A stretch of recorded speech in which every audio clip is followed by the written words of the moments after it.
Welcome back to my YouTube channel Shri Shakti vlogs. எல்லாரும் எப்படி இருக்கீங்க? இன்னைக்கு நம்ம என்ன ரெசிபி பார்க்க போறோம்னா மட்டன் குருமா எப்படி வைக்கிறதுன்னு பார்க்க போறோம். வாங்க வீடியோக்குள்ள போலாம். மட்டன் குருமா எப்படி பண்ணலாம்னு பார்க்கலாம். நான் வந்து குக்கர் வச்சிருக்கேன். குக்கர் வச்சுட்டு 3 டேபிள் ஸ்பூன் எண்ணெய் ஊற்றிருக்கேன். மட்டன் குருமா எப்படி பண்ணலாம்னு பார்க்கலாம். நான் வந்து குக்கர் வச்சிருக்கேன். குக்கர் வச்சுட்டு 3 டேபிள் ஸ்பூன் எண்ணெய் ஊற்றிருக்கேன். கொஞ்சம் சோம்பு எடுத்து வச்சுருக்கேன்.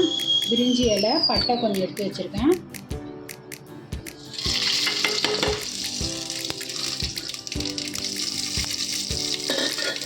அது வதங்கினதும்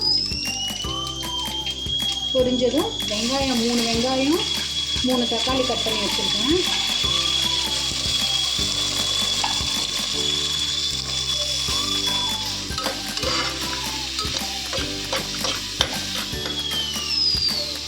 ஒன்றரை ஸ்பூன் இஞ்சி பூண்டு பேஸ்ட்டு போட்டுக்கிறேன். மஞ்சள் தூள் 1 ஸ்பூன். எங்கள் வீட்டில் கடலைப்பருப்பு போடுவாங்க. 2 ஸ்பூன் கடலைப்பருப்பு போட்டுருக்கேன். போட்டு இப்போ நல்லா வதக்கிக்கலாம். வெங்காயம் தக்காளி நல்லா வதங்கிடுச்சு. மட்டன் எடுத்து வச்சுருக்கேன். மட்டன் போட்டுக்கலாம். நல்லா வாஷ் பண்ணி எடுத்து வச்சுக்கணும்.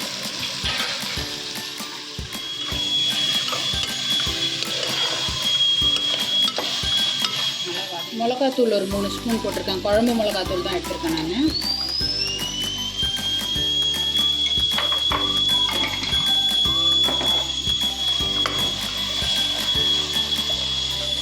இஞ்சி பூண்டு அரைச்ச தண்ணி தான் ஊற்றுறேன். மட்டன் மூழ்கிற அளவுக்கு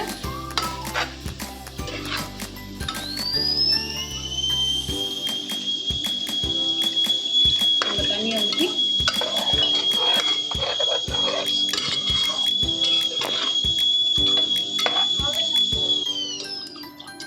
நான் வந்து 2 சொம்பு தண்ணி ஊற்றிருக்கேன். இப்போ மூடி வச்சிடலாங்க. மூடிட்டு நான் ஒரு 6 விசில் கிட்ட விடுவேன். இது 6 விசில் விட்டு மட்டன் வெந்ததுக்கு அப்புறமேட்டு நான் வந்து அரை முடி தேங்காய் எடுத்திருக்கேன். ஒரு 3 முந்திரி, கொஞ்சோண்டு உடச்சி கடலை போட்டிருக்கேன். 2 பச்சை மிளகாய் போட்டிருக்கேன். பச்சை மிளகாய் போட்டு அரைச்சி செஞ்சிங்கன்னா செம்ம ஃப்ளேவர், வாசனை எல்லாமே ஒரு ஹோட்டல் ஸ்டைலில் இருக்கும். இதை நம்ம வந்து அரைச்சி வச்சுக்கலாம். தண்ணி ஊற்றி கொஞ்சம் பேஸ்ட் மாதிரி. இது வந்து 6-7 விசில் வச்சு வச்சாச்சு. மட்டன் வெந்திருக்க பார்த்து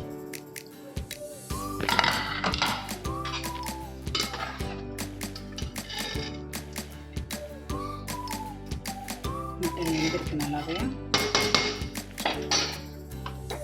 ஸ்டவ் ஆன் பண்ணிவிட்டு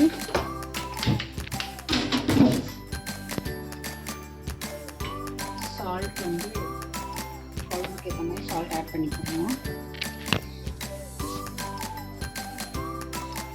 இது வந்து நான் வந்து இந்த தேங்காய் பேஸ்ட் மாதிரி அரைச்சி வச்சுட்டேன். நல்லா இதுக்கு இந்த குழம்புல ஊற்றிக்கலாம்.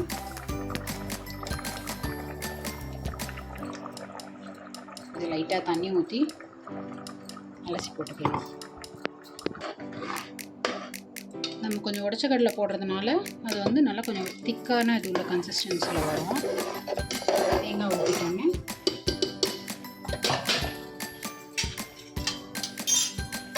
நான் வந்து கருவேப்பிலை கொத்தமல்லி வந்து வாஷ் பண்ணி வச்சுருக்கேன். அதை நம்ம ஆட் பண்ணிக்கலாம்.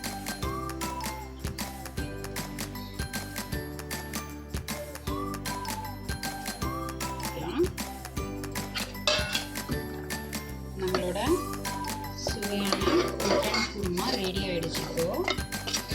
இந்த இட்லி, இடியாப்பம், ஆப்பம், பரோட்டா, சப்பாத்தி எது கூட வச்சு சாப்பிட்டாலும் சூப்பராக இருக்கும்.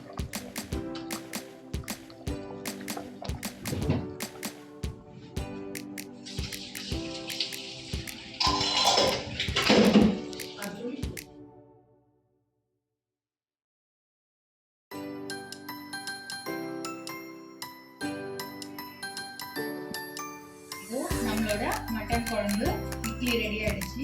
இந்த சாஃப்டான இட்லி எடுத்து மட்டன் குழம்பு டிப் பண்ணி சாப்பிட்டா செம்ம டேஸ்டியாக எம்மையாக இருக்கும். இதே மாதிரி நிறைய ரெசிபிஸ் நான் போட்டு நீங்கள் வந்து ஷேர் பண்ணுங்கள், லைக் பண்ணுங்கள், சப்ஸ்கிரைப் பண்ணிக்கோங்க.